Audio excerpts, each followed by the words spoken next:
Hello mga kapusong mangyan, nandito nga tayo ngayon sa isang bahay namin dito sa taas. Naisipan nga ni kapusong mangyan na linisin itong mansyon na pamana ni Uncle Boys. Dahil nga nilulumot na yung taas at tumuturo na sa baba. Dali-dali ko na nga inakyat para nga linisin ito at sisimulan na nga nating linisin. Matagal-tagal din nga ni na wala tayo dito kaya nilumot na yung bubungan. Kasama ko nga ni Dini, si Kuya Tutoy tsaka si Mama para nga may kasama ako pag naglilinis ako dito sa taas. Nilapag ko na nga ni aring cellphone kasi nga kukunin ko na yung inaabot na tubig ni Kuya Tutoy para nga ni simulan na aring paglilinis dito sa taas. Buti nga niya may stock din na tubig galing sa ulan. Kaya hindi na tayo mahihirapan na kumuha pa ng tubig doon sa baba sa aming bahay. May gripo din nga ni na papunta dito sa taas kaso nga lang aayusin pa doon sa baba. Dahil nga ni may sira din yung linya papunta dito sa taas. Ito nga ning pamanan ng Uncle Boys na ito ay aayusin natin para gumanda. At dito na tayo manirahan habang buhay. Ang sarap nga ni tumira dito kasi nga ang ganda nga ng mga tanawin. Tapos kapag umuulan nagpapagpa dito parang bagyo. Kaya nga ni kapag naging successful tayo dito sa pagbablog natin, ayusin pa natin to para gumanda pa lalo. Tapos ikaw mamamasyal din dito. Ay syempre lahat ng nagmamahal kay Kapusong Mangyan ay allowed na pumunta dito. Kahit nga yung mga nagbabash sa atin pwede rin. Kaya nagpapasalamat talaga ako sa walang sawang pagsuporta sa kay Kapusong Mangyan. Nakatatlong sahod na nga ni tayo kaya pag-iigihan pa natin yung pagbablog natin. At sa susunod pag malaki na yung kinikita natin, syempre babalik naman sa inyo. Kayo naman yung tutulungan ni Kapusong Mangyan. Palaki na nga ng palaki yung mga nagmamahal kay Kapusong Mangyan. Kaya maraming salamat sa inyo. Dati rin sobrang hirap talaga yung pagbablog. Kahit nga ni 10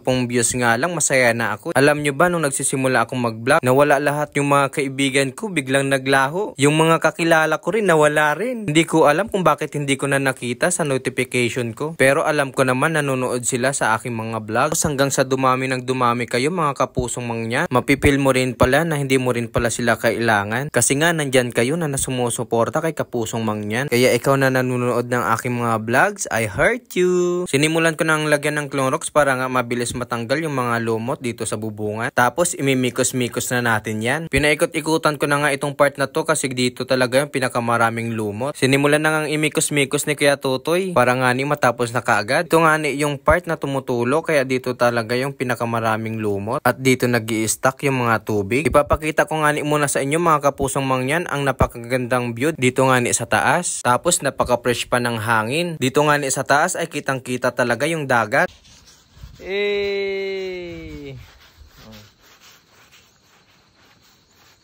Tapos yun kitang-kita yung Agbaluto. Ganda talaga dito.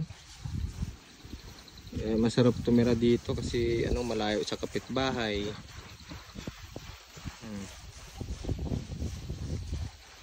Nag-iisang bahay lang to dito.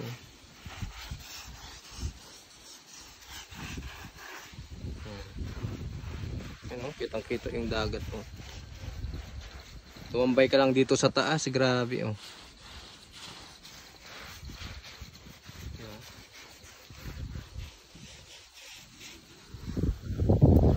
Linisin natin, tapos i-waterproofing natin.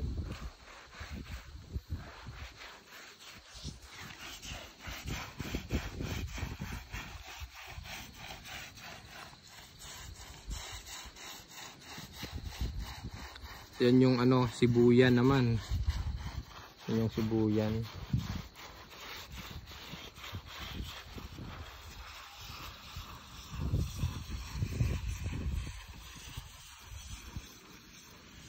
Uminit na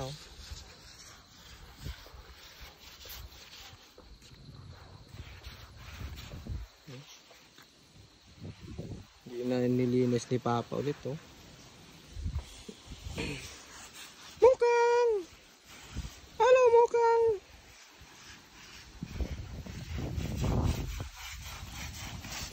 Grabe pa pala. Ayun, linis naman pala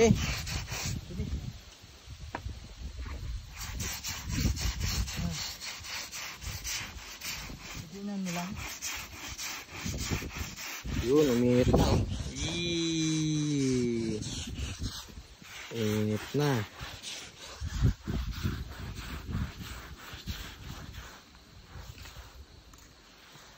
Na-waterproofing na rin namin to dati kaso nabakbak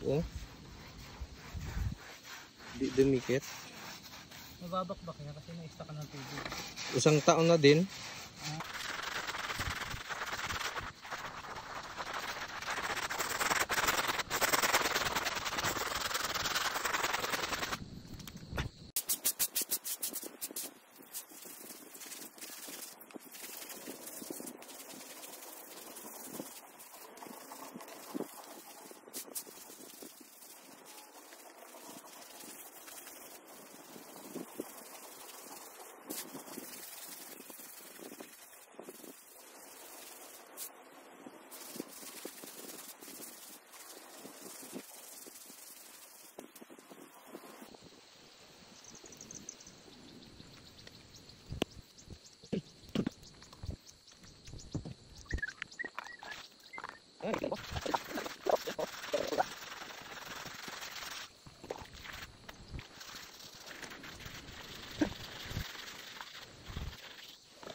So, ayun mga kapusong mangyan, nalinis na natin yung ating mansyon.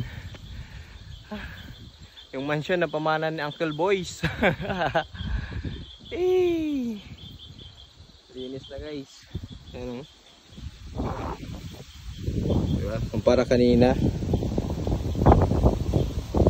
sarap ng hangin dito.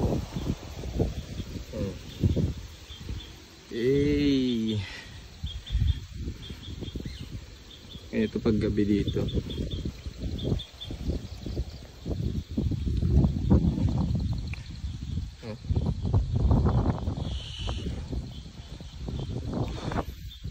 Ang mansyon na pamana ni Uncle Boys. Hi guys.